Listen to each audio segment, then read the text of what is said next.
I wanted to come up here to put in to mention my appreciation for the witnesses. I thank you. I thank you for your courage. I thank you for your steadfastness.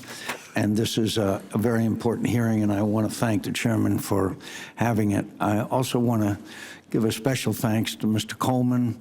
I want to thank him for willingness to reach out to my office to share with me and my staff your experience at Phoenix as a whistleblower. We all know, Mr. Chairman, that this whole scandal began to unfold at the Phoenix VA, where 50 of our veterans allegedly died because of a failure to receive, because of being on some kind of phantom waiting list. So I think, Mr. Chairman, from what I've been briefed, that we are finding out that there is a viewpoint or an environment in the VA that discourages and even punishes whistleblowers. Is that your conclusion? Well, then I'd just like to ask the witnesses one question. What can we do to better protect you and others who are willing to come forward and willing to risk their careers in order to get better treatment, or even in some cases treatment, for our veterans who, in the view, obviously, of the treatment in the past has been less than acceptable. Maybe I can begin with Mr. Coleman, and then you, Mr. Kirkpatrick, and then the other, Mr. Cullen and Mr. Wilkes. Senator McCain, I just want to thank you and your staff. They're amazing, and you guys have been with me from the beginning, from the first letter you wrote to the secretary, and I just wanted to thank you for that in person. The word that comes to mind when you ask the question is accountability.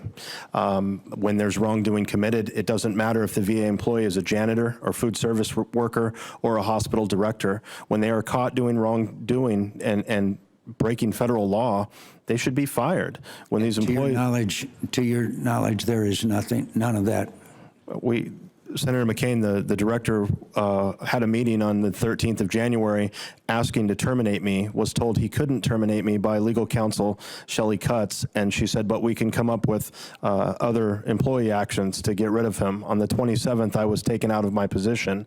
The HR chief, Lori Butler, came forward and gave a sworn deposition. She's also a retired Navy officer, has no reason to lie, never met her before in my life, showing that this meeting happened. We've asked for a full investigation into Director Glenn Grippen's actions. It's amazing, the corruption that goes. So if you wanted an answer from me, my answer is accountability. When we catch these directors doing wrongdoing, they need to be fired, just like they do to us when we come forward. And if they aren't fired, then the leadership should be fired.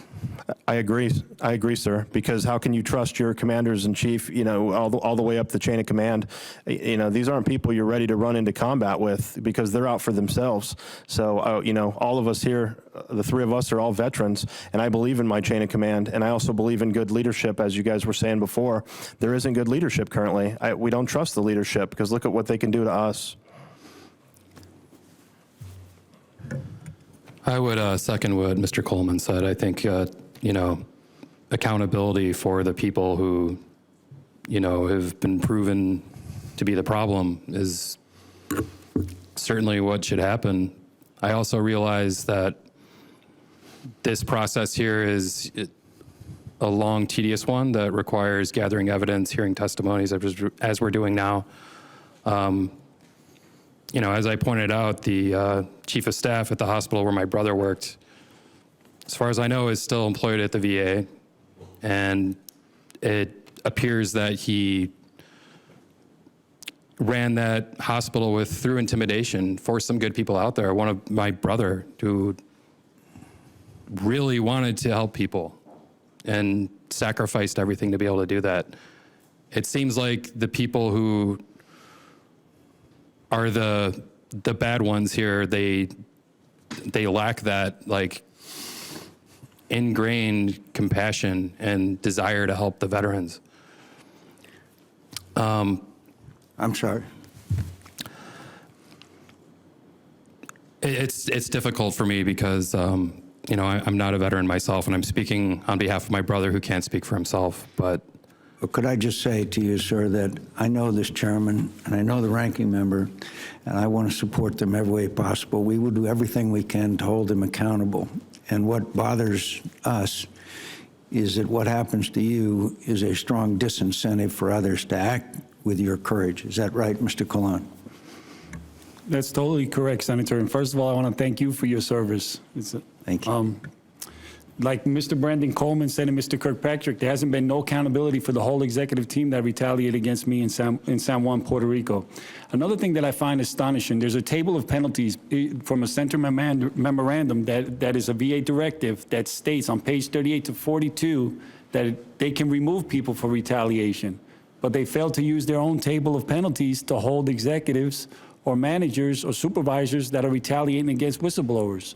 So I find the main key thing, I think, to fix everything is to hold people that found guilty of retaliation to be removed from the VA. Thank you.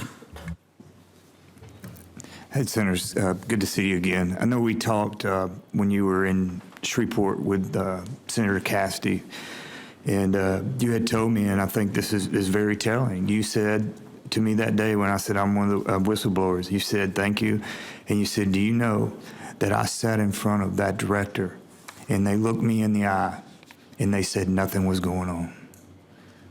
And you know, if they'll lie to you and try to cover this up, there's no accountability, and they don't fear it. You can just see that they don't fear that anything's going to happen to them because they've gotten away with it for so long.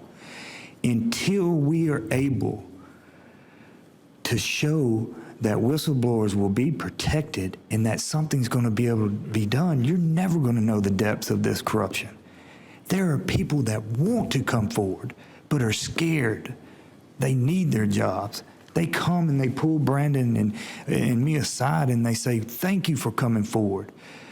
And then, you know, some of the schedulers said, hey, you brought this forward. And you know, are they going to go back and change our evaluations? And I said, what do you mean? They said, well, they marked us lower and they told us, you made this many appointments over 14 days and we're marking you down. And I want to tell them, yes, they are, but I can't because I know they're not. They want to come forward and say, they've told me I would tell the IG if they came and asked me. The IG didn't want to ask them. Well, I thank you, and I thank you, Mr. Chairman, and Senator Carper for this hearing and your untiring efforts. We have to stop this. We just must stop it. I thank you, Mr.